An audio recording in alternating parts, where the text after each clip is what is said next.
السلام علیکم ورحمۃ اللہ وبرکاتہ۔ بسم اللہ الرحمن الرحیم۔ پاک صلی اللہ علیہ وآلہ وصحبہ وبارک وسلم۔ بلغ العلا بکمالہ کشف الدجا بجمالہ حسنت جمیع خصالہ صلو علیہ وآلہ۔ جب درود شریف پڑھنا چاہیے۔ درود شریف ایک ایسا وظیفہ ہے جو ہر وقت پڑھا جا سکتا ہے۔ اس کی حد مقرر ہے نہ وقت، جب چاہے جتنا چاہے پڑھیں، دن کے وقت پڑھیں یا رات کے وقت، نماز سے پہلے پڑھیں یا بعد میں، دعا سے پہلے پڑھے یا بعد میں، کھڑے ہو کر پڑھے یا بیٹھ کر، یہ وظیفہ ہر گھڑی، ہر پل اور ہر آن کیا جا سکتا ہے، لیکن بعض مقامات اور اوقات میں درود شریف پڑھنا زیادہ افضل ہے۔ چند ایک کا ذکر ذیل میں کیا جاتا ہے۔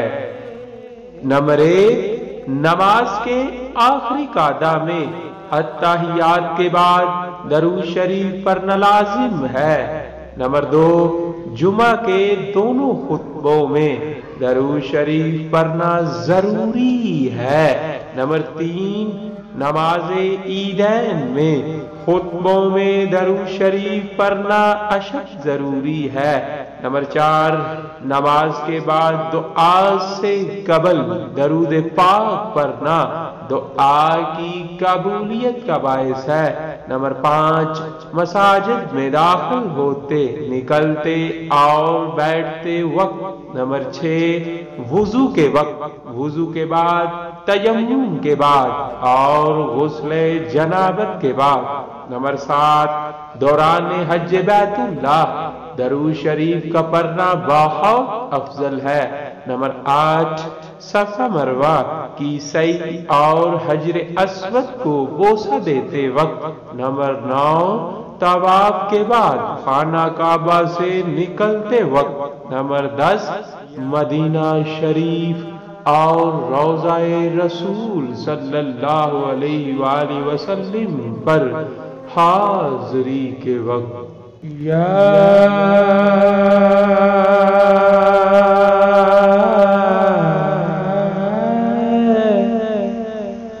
رسول اللہ،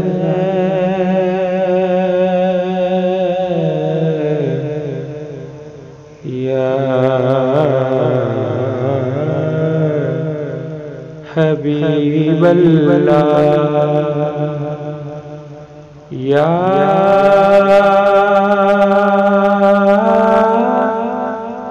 نبی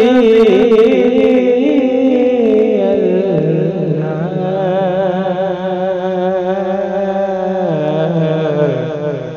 یا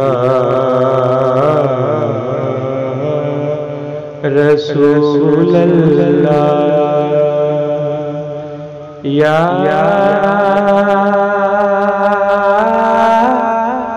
رسول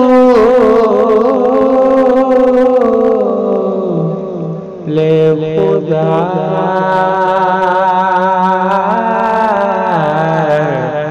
یا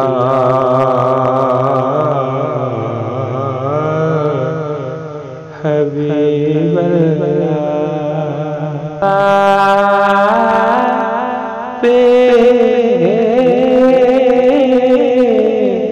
کی ذات پہ کرو